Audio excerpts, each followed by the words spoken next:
নমস্কাৰ, মই এষ্ট্ৰলজাৰ ধীৰেশ শৰ্মা। আজি এটা নতুন টপিক লৈ আহিছোঁ, নিমখৰ উপায়। নিমখেৰে কৰিব পৰা এটা সৰু উপায়, যিটো উপায় কৰি পেলাই আপুনি আপোনাৰ ঘৰখন ধুনীয়াকৈ সজাই তুলিব পাৰিব। ঘৰত যে নিগেটিভ এনাৰ্জি আছে, যে বাস্তুদোষ আছে, সেইবোৰ আপুনি দূৰ কৰিব পাৰিব। এই উপায়টো কৰাৰ কাৰণে আপুনি ভালদৰে স্নান কৰি ল'ব লাগিব, শুদ্ধ বস্ত্ৰ পৰিধান কৰিব লাগিব। এতিয়া কেনেকুৱা হৈছে, ধৰক আপোনাৰ টকা পইচাৰ বহুত সমস্যা হৈ থাকে, আপোনাৰ কাম কাজবোৰ ভালদৰে নহয়, ঘৰত অদৰকাৰীভাৱে আপোনাৰ কাজিয়া পেচাল হৈ থাকে, বা এনেকুৱা হৈছে আপোনাৰ ঘৰত থকা সদস্যসকলৰ মনবোৰ ভালে নাথাকে, মানে ইজনে সিজনৰ লগত কাজিয়া পেচাল কৰি থাকে। যিকোনো মুহূৰ্ততে আপোনাৰ মনটো বেয়া লাগি যায়, একো কাৰণ নোহোৱাকৈ আপোনাৰ মনটো বেয়া লাগি থাকে। ঘৰৰ বাহিৰত থাকিলে আপোনাৰ মনটো ভালে থাকে, কিন্তু ঘৰৰ ভিতৰলৈ আহিলে আপোনাৰ মনটো বেয়া লাগি যায়। এনেকুৱা ক্ষেত্ৰত আপুনি এটা নিমখৰ সৰু উপায় কৰিব পাৰে।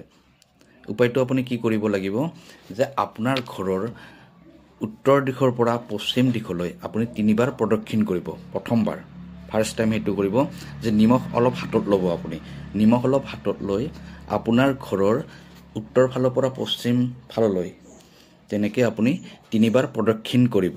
আৰু সেইখিনি কাম কৰাৰ সময়ত আপুনি স্নান কৰি ল'ব, ভালদৰে শুদ্ধ বস্ত্ৰ পৰিধান কৰি ল'ব। তাৰপিছতে আপুনি সেই নিমখখিনি হাতলৈ 3বাৰ ঘূৰাৰ পিছত সেই নিমখখিনি আকৌ হাততে লৈ পেলাই আপুনি আপোনাৰ ঘৰৰ উত্তৰ পূব দিশৰ কোণৰ ফালে গুচি যাব। অৰ্থাৎ আপোনাৰ সীমাৰ, আপোনাৰ ঘৰৰ চৌহদৰ উত্তৰ পূব দিশৰ ফালে আপুনি গুচি যাব। তাত গৈ আপুনি সেই উত্তৰ পূব দিশৰ কোণটোত, মেইন কোণটোত আপুনি নিমখখিনি ছটিয়াই দিব।